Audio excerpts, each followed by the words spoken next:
जिंदगी में हर इंसान कुछ ना कुछ ढूंढता है। कभी सुकून, कभी समझ, कभी अपने होने का मतलब। और कभी कभी हम अपने जीने का असली रीज़न भूल जाते हैं, वही रीज़न जो हमें जीने की वजह देता है। जापानीज लोग इसे कहते हैं इकिगाई। आज हम बात करेंगे इकिगाई के पहली कहानी की, जो बताती है कैसे बुढ़ापे तक जिंदगी को पूरी तरीके से जिया जा सकता है। पूरी दुनिया में लोग सोचते थे कि लंबी जिंदगी सिर्फ एक सपना है, लेकिन जापान में एक छोटा सा गांव है, ओकिनावा, जहां लोग 100 साल की उम्र क्रॉस कर लेते हैं बिना बीमारी के, बिना किसी थकान के। ये किताब वही राज खोलती है कि कैसे हम अपने लिए वो जिंदगी जी सकते हैं जो लंबे वक्त तक खुश और शांत रहे। चैप्टर 1 हमें बताता है the art of staying young while growing old, बुढ़ापे तक जवान रहने की कला। जापानीज कल्चर कहता है जब तक आपका कोई पर्पस है तब तक आप बुढ़ापे को महसूस नहीं करते। ओकिनावा के लोग सुबह उठते हैं, गार्डनिंग करते हैं, एक्सरसाइज करते हैं, लेकिन कभी रिटायरमेंट शब्द नहीं बोलते। वो जीते हैं इकिगाई के साथ, जो है अपने जीने का एक छोटा लेकिन गहरा रीजन। सोचो, एक जिंदगी जहां तुम हर सुबह किसी वजह से उठते हो, किसी ज़रूरत से नहीं, किसी पैशन से।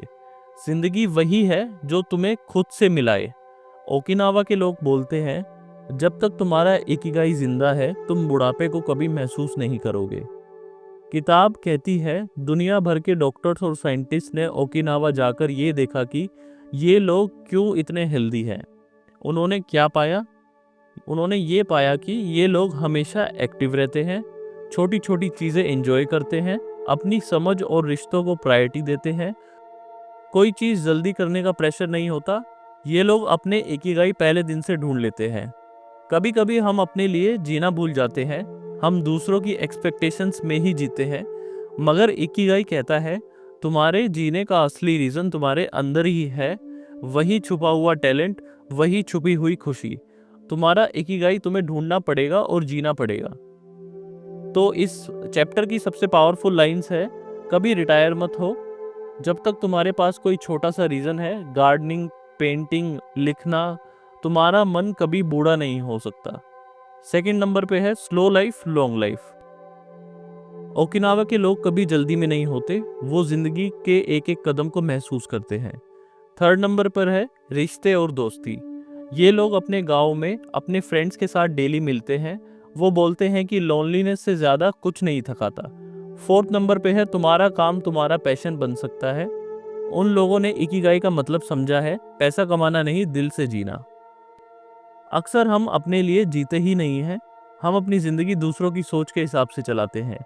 इकिगाई कहता है तुम्हारा जीवन तब खिलता है जब तुम खुद के लिए जीते हो, जब तुम अपनी सुबह से प्यार करते हो।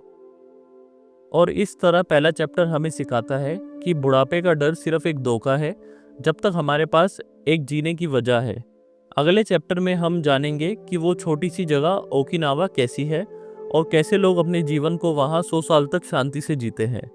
बने रहिए किताब मंथन के साथ अपने इकिगाई की तलाश में। ओम शांति।